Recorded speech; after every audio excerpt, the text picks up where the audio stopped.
Now, have I got something amazing to show you?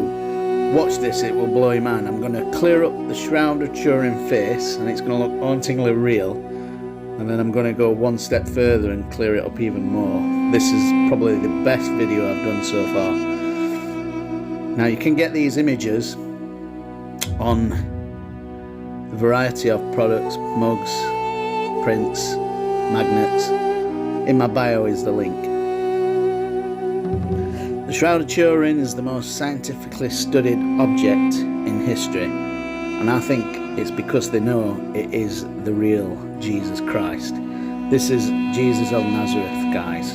You can just tell it's a Semitic man, obviously. You can see it's a Semitic man. Now, what I've done for added realism is I'm going to make this come to life and speak the prodigal son parable. And it's going to show you some images of the prodigal son and that. You'll enjoy it. Just watch it till the end. Let me know if you get emotional. A certain man had 2 sons, and the younger of them said to his father, "Father, give me the portion of goods that falls to me." So he divided to them his livelihood. And not many days after, the younger son gathered all together, journeyed to a far country, and there wasted his possessions with prodigal living. But when he had spent all, there arose a severe famine in that land, and he began to be in want. Then he went and joined himself to a citizen of that country, and he sent him into his fields to feed swine. And he would gladly have filled his stomach with the pods that the swine ate, and no one gave him anything.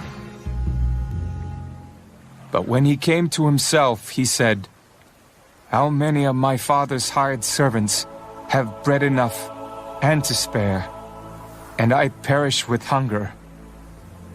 I will arise and go to my father, and will say to him, 'Father, I have sinned against heaven and before you, and I am no longer worthy to be called your son. Make me like one of your hired servants.' And he arose and came to his father. But when he was still a great way off, his father saw him and had compassion, and ran and fell on his neck and kissed him. And the son said to him, 'Father, I have sinned against heaven and in your sight, and am no longer worthy to be called your son.' But the father said to his servants, 'Bring out the best robe and put it on him, and put a ring on his hand and sandals on his feet, and bring the fatted calf here and kill it, and let us eat and be merry. For this my son was dead, and is alive again. He was lost, and is found.' And they began to be merry. Now, his older son was in the field. And as he came and drew near to the house, he heard music and dancing. So he called one of the servants and asked what these things meant.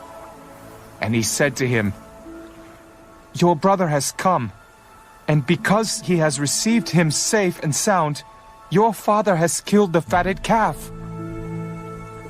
But he was angry and would not go in. Therefore, his father came out and pleaded with him. So he answered and said to his father, 'Lo, these many years I have been serving you. I never transgressed your commandment at any time. And yet you never gave me a young goat that I might make merry with my friends. But as soon as this son of yours came, who has devoured your livelihood with harlots, you killed the fatted calf for him.' And he said to him, 'Son, you are always with me, and all that I have is yours. It was right that we should make merry and be glad, for your brother was dead and is alive again, and was lost and is found.'"